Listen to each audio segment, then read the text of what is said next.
Bismillahirrahmanirrahim. Teman-teman yang dirahmati Allah Subhanahu wa taala, pada kesempatan ini kita pertama bersyukur kepada Allah yang telah memberikan kita nikmat yang luar biasa. Dan memang ini bukan hanya bahasa prolog dalam suatu khutbah, tetapi harus menjadi tabiat kita, harus menjadi karakter kita, bahwa memang kita yakin dan sadari Allah Subhanahu wa taala terlalu baik untuk kita dan banyak memberikan kenikmatan kepada kita.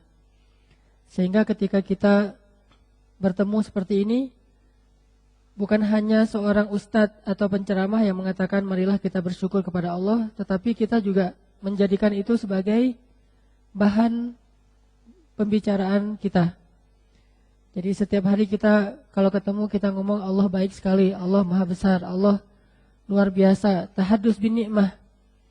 Sebagaimana kita setiap kali ketemu ngomongin tentang kebaikan seseorang kepada kita yang mungkin sangat berjasa. Maka seharusnya Allah lebih pantas dan lebih berhak untuk dibicarakan kebaikan-kebaikannya.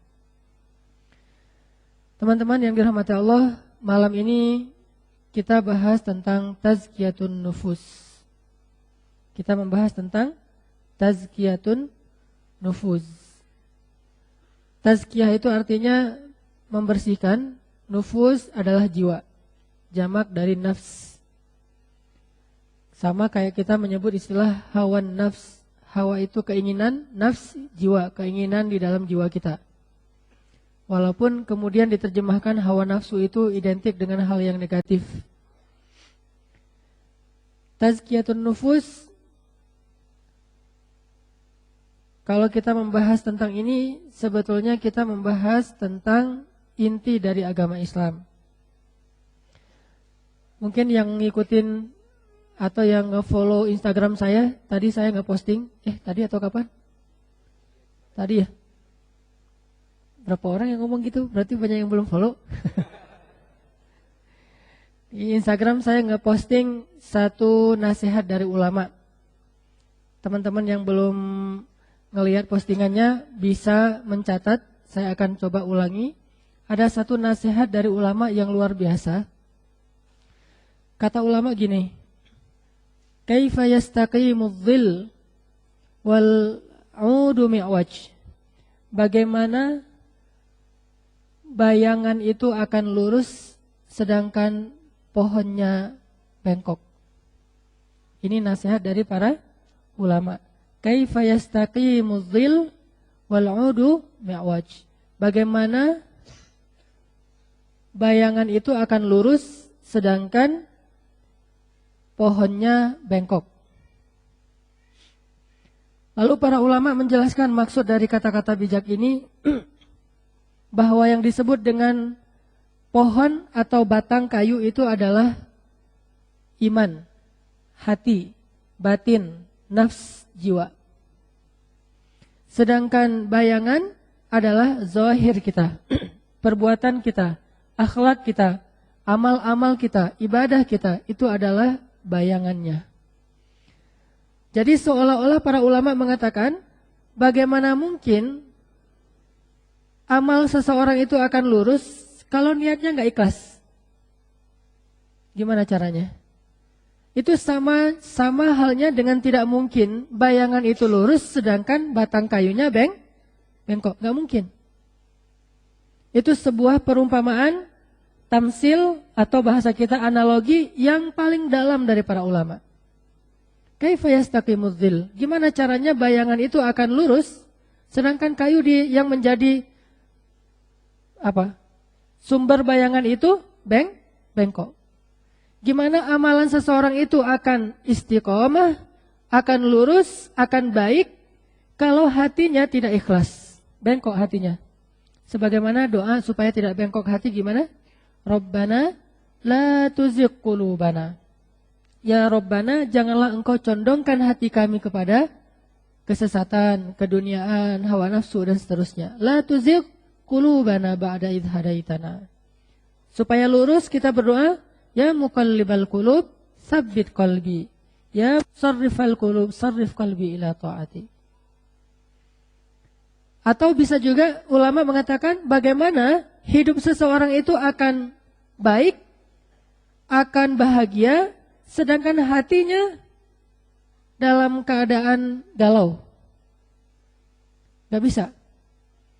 Kalau hati kita dalam keadaan sedih, maka kita berada di kondisi apapun, kita berada di tempat manapun, tetap aja sedih. Karena bahagia dan sedih itu berawal dari hati, bukan apa yang ada di sekeliling kita.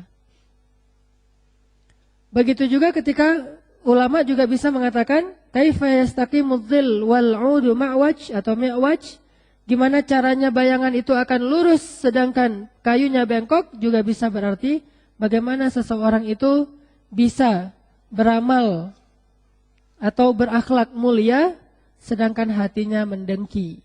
Susah. Mustahil orang bisa akhlaknya mulia kalau di dalam hatinya ada dengki. Susah. Orangnya pendengki banget, tapi akhlaknya sangat mulia. Itu dua hal yang tidak ketemu. Seperti tidak ketemunya kayu yang bengkok dengan bayangan yang lurus. Gak mungkin. Sehingga kalau kita pengen memperbaiki hidup kita, kalau kita pengen memperbaiki amal zahir kita, kalau kita ingin memperbaiki akhlak kita, perbaiki dulu hati kita, perbaiki dulu jiwa kita, perbaiki dulu batin kita. Sehingga kesimpulannya di situ ada the moral of story yang saya tulis di bawahnya, catatannya, jangan meluruskan bayang-bayang. Nggak akan mungkin lurus, jangan meluruskan bayang-bayang. Banyak orang yang sibuk untuk mendapatkan kebahagiaan, dia sibuk dengan bayang-bayang. Lari antara Bukit Sofa dan Bukit Marwah. Bukankah itu sibuk dengan bayang-bayang? Ketika Siti Hajar naik ke atas Bukit Sofa mencari air untuk bayinya Ismail, lalu di atas Bukit Sofa Siti Hajar melihat Fata Morgana, melihat bayang-bayang, melihat seolah-olah ada genangan air di seberang sana. Sehingga dia lari ke arah sana sampai naik lagi ke Bukit Marwah. Sampai di Bukit Marwah melihat lagi ternyata ada genangan air. Dia datangin ternyata tidak ada. Ketika orang ingin bahagia, banyak yang berusaha meluruskan bayang-bayang. Banyak yang berusaha untuk mencari fasilitas hidup, melengkapi fasilitas hidup. Ternyata kebahagiaan bukan berasal dari situ. Walaupun itu bisa menjadi salah satu faktornya, tetapi bukan berasal dari sana. Kebahagiaan berasal dari hati seseorang. Saya pernah baca sebuah artikel, kalau ini mungkin artikel buat motivasi bagi seorang ayah atau seorang ibu.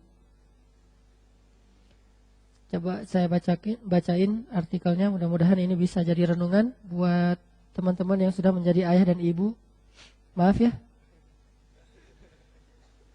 Bagi yang belum, bisa jadi bahan nih. Ya, udah kehapus Nanti saya minta lagi sama istri saya. Istri ya, istri. Kurang lebih artikelnya tentang gini. Ketika seorang ayah ditanya, kenapa sih ayah itu sibuk banget cari uang siang dan malam bekerja, pergi pagi pulang malam, sampai tidak ada waktu ketemu dengan anak-anaknya? Biasanya jawabannya demi anak.